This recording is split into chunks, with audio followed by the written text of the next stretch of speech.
কতটা নরম তুলতুলে পিঠাগুলো, আর অনেকটা জালিদারও হয়েছে।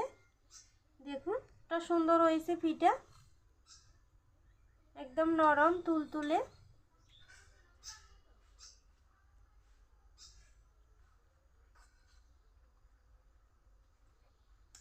দারুণ হয়েছে বন্ধুরা। নমস্কার বন্ধুরা, কলি কিচেন উইথ ভিলেজ ফুড আপনাদের সবাইকে স্বাগত জানিয়ে আজকে রেসিপি শুরু করছি।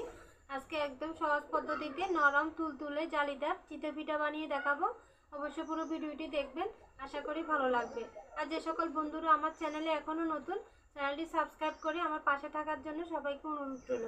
চলুন তাহলে দেখা যাক কীভাবে আমি নরম তুলতুলে চিতই পিঠা বানাই। চিতই পিঠা বানানোর জন্য এখানে নিয়েছি 1 বাটি সুজি। একটি বড় বাটিতে সুজি ঢেলে নিব। বাটিরই মাপ করে নিয়েছি। 1 বাটি থেকে কিছুটা কম চালের গুঁড়া দিব, স্বাদ মতো লবণ, 1 চামচ দিব ইস্ট। ইস্টটা দেওয়ার কারণে পিঠা একদম জালিদার হবে, নরমও হবে। যে বাটির মাপ করে সুজি দিয়েছি ওই বাটিরই মাপ করে দিব 2 বাটি জল। আর জল হালকা কুসুম গরম, আঙ্গুল ডুবিয়ে রাখা যায় এরকম গরম দিতে হবে।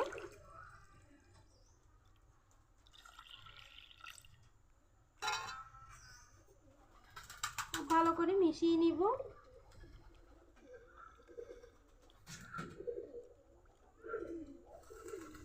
খুব ভালো করে মিশিয়ে নিয়েছি।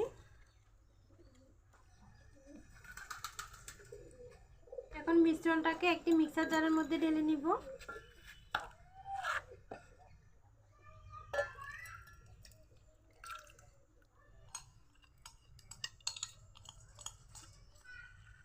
সম্পূর্ণ মিশ্রণটাকে এখন 1 মিনিটের মতো আমি মিক্সার জারে দিয়ে মিক্স করে নিব, তাহলে খুব সুন্দর একটা ব্যাটার হবে। বন্ধুরা দেখুন এরকম হবে ব্যাটারটা।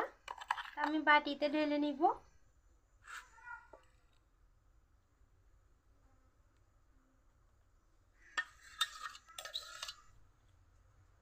দেখুন বন্ধুরা ব্যাটারটা ঠিক এরকম হবে। আপনাদের ব্যাটার যদি একটু ঘন মনে হয় তাহলে কিছুটা জল মিশিয়ে নিতে পারবেন। আমারটা একদম ঠিকঠাক আছে, আর জল মেশানোর দরকার হবে না। এখন চুলা ধরিয়ে পিঠা বানিয়ে দেখাবো।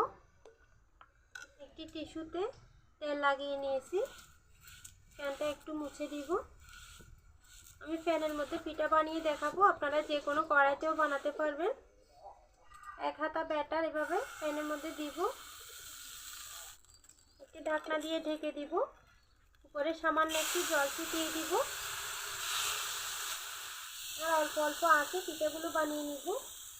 পিঠাগুলো হতে খুব বেশিক্ষণ সময় লাগবে না, একটি পিঠা হতে 1 মিনিটের মতো সময় লাগবে।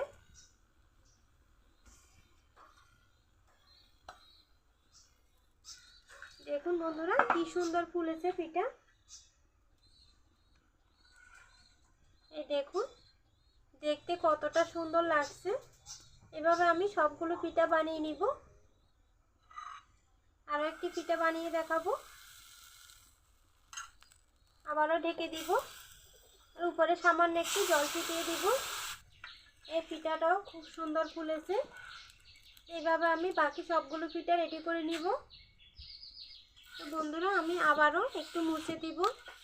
একবার মুছলে 2 থেকে 3টি পিঠা বানানো যাবে, বারবার কিন্তু মুছতে হবে না, কিছুক্ষণ পর পর মুছে দিলে হবে।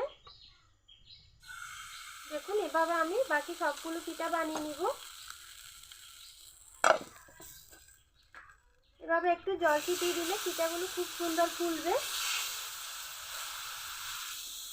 বন্ধুরা দেখুন সবগুলো পিঠা আমি রেডি করে নিয়েছি, কতটা সুন্দর দেখতে লাগছে দেখুন।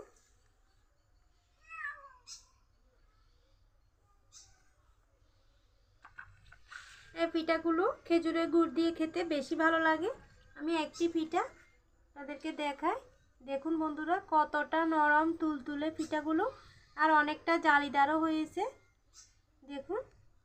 আর পিছনের দিকটা দেখুন বন্ধুরা একটুও পুড়ে যায়নি, একদম সাদা নরম তুলতুলে পিঠাগুলো খেতে খুব ভালো লাগে। কতটা সুন্দর হয়েছে পিঠা, একদম নরম তুলতুলে। দেখেই কিন্তু মন ভরে যাবে। আর পিঠাগুলো কিন্তু যে কোনো তরকারি দিয়ে খেতে আরও বেশি ভালো লাগে।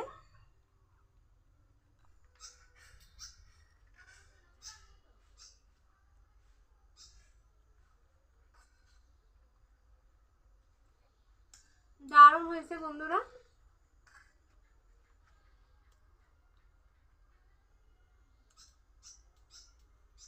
বন্ধুরা এই পিঠাগুলো খুব সহজে কিন্তু বানানো যায়, কোনো রকম রেস্টে রাখারও কোনো প্রয়োজন পড়ে না, একদম অল্প সময়ে বানানো হয়ে যাবে।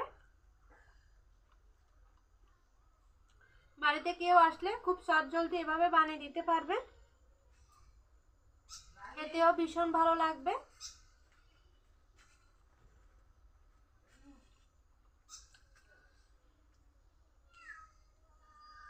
আমার মতো করে আপনারাও এভাবে বাড়িতে চিতই পিঠা করে খেয়ে দেখবেন, দুর্দান্ত লাগবে খেতে, একদম নরম তুলতুল হবে পিঠাগুলো, খেতে ভীষণ ভালো লাগে।